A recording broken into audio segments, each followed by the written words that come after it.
दोस्तों, अगर खाने में मसाला ना हो तो खाने का मजा ही नहीं आता। और मसालों का नाम आता ही हमारे दिमाग में वो गाना बजता है।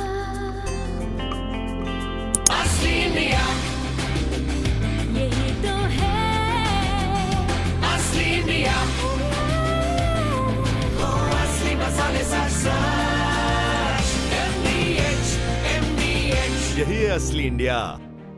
दोस्तों, आज MDH को बच्चा बच्चा जानता है और उनके ब्रांड एम्बेसडर को भी, जो कि खुद मास्टर धर्मपाल गुलाटी है। दोस्तों, धर्मपाल जी के बारे में मैंने कुछ दिनों पहले पढ़ा था कि कैसे उन्होंने अपने आप को कठिन परिस्थितियों से निकालकर इतनी बड़ी मसाला कंपनी बनाई।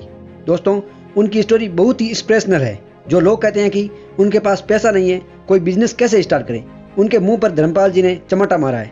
अब उनके निधन के बाद मैंने सोचा क्यों ना उनका ट्रिब्यूट दिया जाए और आप तक उनकी मोटिवेशनल इंस्पिरेशनल स्टोरी पहुंचाई जाए। दोस्तों, इस कहानी की शुरुआत होती है 17 मार्च 1923 को, जब पाकिस्तान के सियालकोट में एक सामान्य परिवार में इनका जन्म हुआ। दोस्तों, इनके पिता का नाम मास्टर चुनीलाल और मां का नाम चनन देवी था।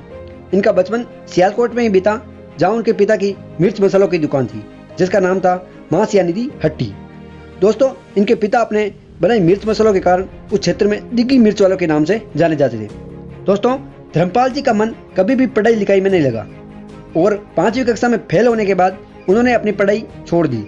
दोस्तों, इस तरह पढ़ाई छोड़ देने के कारण उनके पिता बहुत दुखी हुए, लेकिन बाद में उन्होंने ये सोचा कि कहीं इसको कारीगरी या हुनर सिखाने की ठानी, ताकि धर्मपाल अपना गुजारा कर सके, अपने पैरों पर खड़ा हो सके। सबसे पहले उनके पिता ने लकड़ी का काम सिखाने एक बड़े के पास भेजा, लेकिन 8 माह तक काम करने के बाद उन्होंने वह काम छोड़ दिया। फिर उनके पिता ने उन्हें एक चावल की फैक्ट्री में काम पर लगा दिया। उसके बाद कपड़ों की मिल में।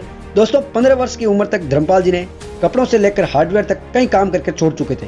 तब आखिरकार उनके पिता ने उन्हें अपनी मिर्च मसालों की दुकान पर बैठा दिया और वे वहाँ मिर्च मसाला पीसने का काम सीखने लगे और अपने पिता के काम को आगे बढ़ाने लगे। तभी उनकी ज़िंदगी में एक बहुत बड़ी ट्रेजेडी हुई, इंडिया पाकिस्तान बंटवारा, और उनका सियालकोट पाकिस्तान का हिस्सा बन गया। दोस्तों, देश विभाजन से पाकिस्तान में दंगे भड़क उठे, कई हिंदुओं को मार दिया, कई की दुकानें लूट ली। ऐसी स्थिति में धर्मपाल के परिवार को पाकिस्तान छोड़कर भागना पड़ा। जिस ट्रेन में वो आ रहे थे उसमें लाशें ही लाशें बिछी थी, लेकिन जैसे तैसे वो अमृतसर पहुंचे। वहाँ कुछ दिन रुकने के बाद वो करोल बाग दिल्ली आ गए। दिल्ली आने के बाद धर्मपाल जी को वापस जीरो से शुरुआत करनी पड़ी। वे सियालकोट से जेब में 1500 रुपये लेकर आए थे और वही रुपये उनकी जमा पूंजी थी। दिल्ली आने के बाद उन्होंने उन 1500 रुपये को बेफिजूल खर्च नहीं किया, बल्कि 650 रुपये में एक तांगा और एक घोड़ा खरीद लिया और तांगा वाले बन गए।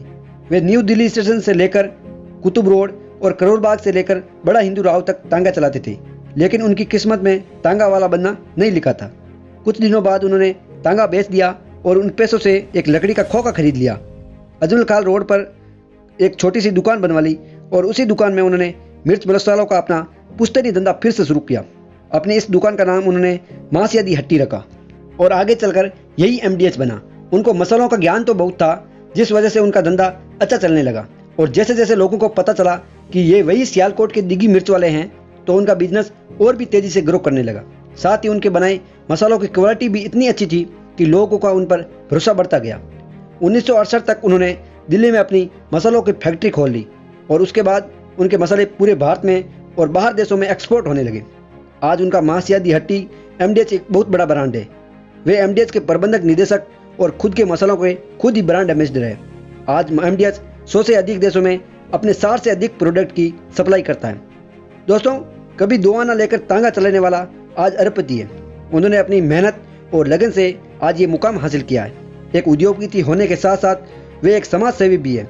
उन्होंने समाज सेवा के उद्देश्य से कई हॉस्पिटल और स्कूलों का निर्माण करवाया। आज भारत का बच्चा बच्चा उन्हें मसाला किंग के तौर पर जानता है। मसालों की दुनिया के बादशाह कहे जाने वाले मास्टर धर्मपाल गुलाटी ने 3 दिसंबर 2020 की सुबह 5:30 को आखिरी सांस ली।